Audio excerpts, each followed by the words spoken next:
Cornerstone kids. It's Corinne live from my house, checking in with you. Happy Thursday, April 16th, 2020. We are officially a month in to our quarantine time, and I hope you guys are doing well. Hopefully you've heard from me somehow, either through text, either through phone, email, or even a note in the mail. I miss you guys. I hope all is well. I know that school is starting again for many of you next week. If you have any questions or concerns about it, I'd be glad to help. So feel free to touch base with me. Today, I found a book on my shelf that is one of my kids' favorites for our devotional and discussion time.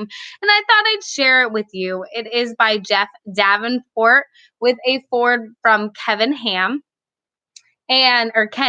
I'm sorry. And there is, you can find this through the Answers in Bible curriculum and the Creation Museum bookstore.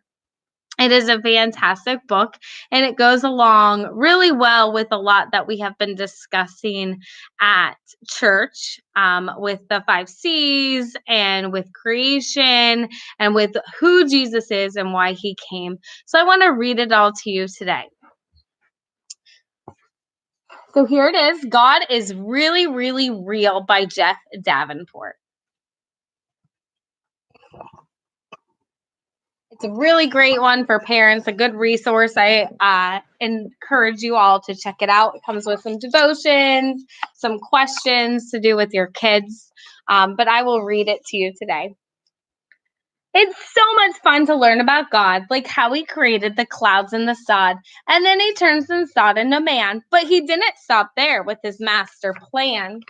He made a woman from the rib of that guy, and he gave them a garden with a pretty blue sky. He gave them the earth, and he gave it for free, except for the fruit from that one special tree. God told them, "Don't eat it or else you will die." They both said, "Okay," and they didn't ask why. They trusted in God and were having a blast. They did what he asked, but that didn't last.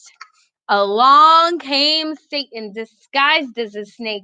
He held out some fruit for that woman to take. Adam ate the fruit after God said he shouldn't. After Adam and Eve both said they wouldn't. Oh dear. Now they felt naked in front of the Lord. They looked for some clothes, a leaf or a gourd, but God killed a beast and gave them its sin, the start of this plan to cover their sin. So we talked about creation. We just talked about corruption. Because they had sinned, God kicked them right out. They lost all their pets and lost all their clout. Their sin broke the friendship they once had with God. And now life was hard, and that felt rather odd. Remember, life changed after sin entered the world. Things didn't improve. In fact, it got worse. God's perfect creation was under sin's curse. Everything good had now turned to bad. God would judge all, and that would be sad. And here comes catastrophe. God flooded the earth and brought devastation, but in Noah's ark, he provided salvation. 2 of each species, and Noah's whole crew waited inside until God made things new.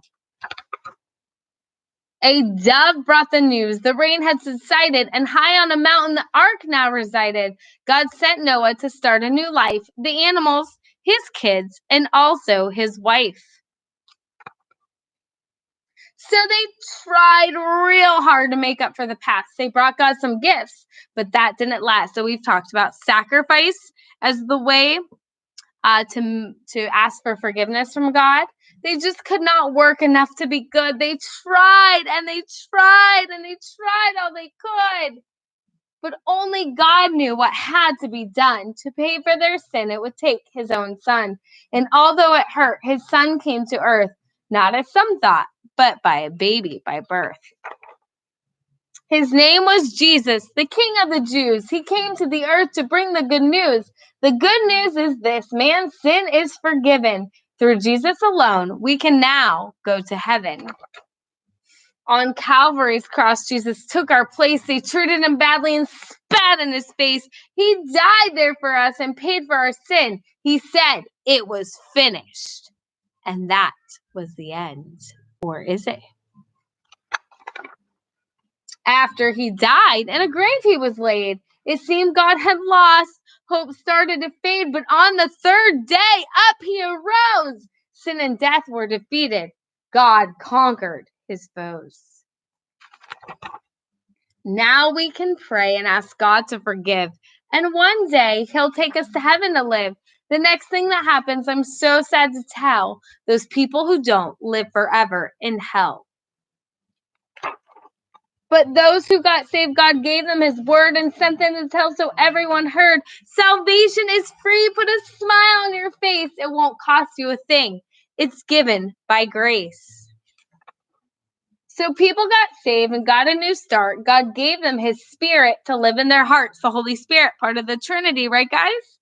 Their sins were forgiven. They didn't feel odd. The best thing of all, they were now friends with God. God formed them a group and called it the church. They preached and they prayed and they started to search. They wanted to find the ones who were lost. They promised to do it no matter the cost. Even if you look different or get made fun of. They baptized each other and got them all wet. They all took communion so they wouldn't forget. They never forgot what God promised to do. One day he would come back for me and for you. Until God comes back, we must learn all we can. We must study his word and follow his plan. He's written it down in his one perfect book.